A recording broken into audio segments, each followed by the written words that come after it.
¿Qué tal amigos? Los saludo. Retomamos el análisis del imperativo en náhuatl. Para el uso de she, que analizamos en un video anterior, es cuando nosotros exhortamos de manera directa sobre la persona. Para esta ocasión vamos a analizar el uso de ma, que es que. Por ejemplo, aquí indico de nueva cuenta en gris el uso de she para referenciarnos y ver en qué varía para el uso de ma. Veamos, para decir que camine es mahnehnemi, que camine, mahtamatia, que calle, mahkikua, que lo coma, mahnemi, que ande, mahkipaka, que lo lave, mahkiteki, que lo corte, mahkipopowa, que lo limpie, mahkitati, que lo queme, mahkichiwa, que lo haga, mahkitapana, que lo quiebre, mahkitilana, que lo jale.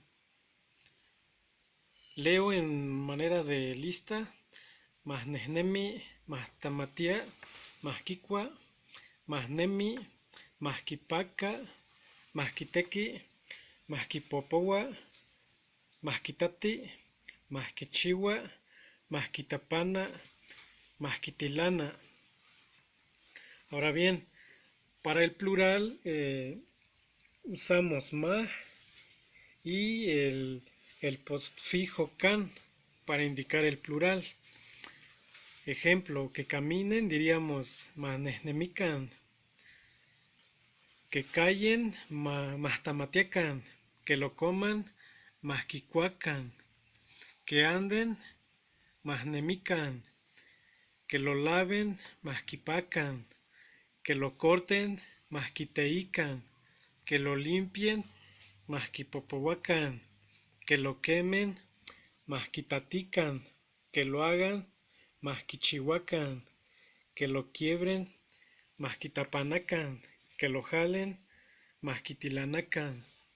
Pronuncio a manera de lista: mahnehnemican, mahtamatiacan, mahkicuacan, mahnemican, mahkipacan, mahkiteican, mahkipopohuacan, mahkitatican, mahkichihuacan, mahkitapanacan, mahkitilanacan.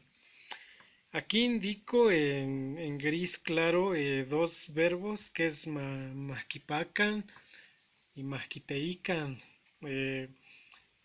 Son casos muy aislados que analizaremos en un video más adelante. Los invito de nueva manera a suscribirse a mi canal y compartir el video. Y bueno, nos vemos en la siguiente sesión. Gracias.